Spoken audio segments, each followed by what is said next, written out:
CNH apreendida por dívida, isso é real? É, mas com observações. Não é só porque você tem uma dívida em atraso, você vai ter a sua CNH apreendida. Porque se assim fosse, mais de 60 milhões de pessoas no Brasil estão com o nome no Serasa. Já pensou? Então, essa é uma medida que já vem sendo adotada, com base no Código de Processo Civil, lá no artigo 139, inciso 4, que eu vou ler aqui para você. O juiz dirigirá o processo conforme as disposições deste código, incumbindo-lhe, aí o que ele pode fazer? Determinar todas as medidas indutivas e coercitivas, ou seja, para forçar, para assegurar o cumprimento de ordem judicial. Talvez vocês estejam estranhando o fato de usar aqui o termo apreensão, porque quem estuda legislação de trânsito sabe que não existe essa punição, apreensão da CNH.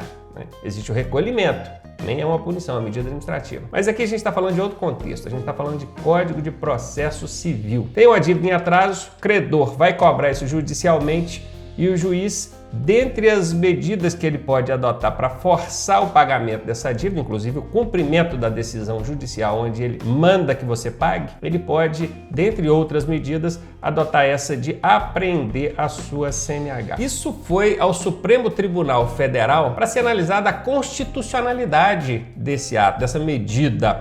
Isso é legal? Pode? Não está tirando o direito de vida esse cidadão? E aquele que precisa da habilitação dele para trabalhar, sustentar a sua casa, como é que fica? O Supremo Tribunal Federal decidiu que é sim legal, é constitucional, mas desde que seja aplicado de forma razoável. E obviamente que nesse caso, a pessoa que precisa da habilitação para trabalhar, para sustentar a sua casa, ele não vai ter essa habilitação recolhida ou apreendida, o termo aqui é apreendida. Então pode ficar tranquilo, porque não é aquela prestação atrasada da sua televisão que vai fazer você perder a sua CNH, tá, gente? Isso é no caso de uma dívida que o credor já te cobrou, já tentou todos os meios de fazer ali o recebimento dessa dívida, não teve sucesso, ajuizou a ação, o juiz determinou o pagamento e você nem pagou e nem compareceu para justificar ou tentar um parcelamento, alguma coisa. Nesse caso, lá no final, no caso de uma decisão judicial, se o juiz entender que é razoável, ele pode sim usar essa apreensão do documento de habilitação como medida coercitiva, que é para te forçar a cumprir essa decisão.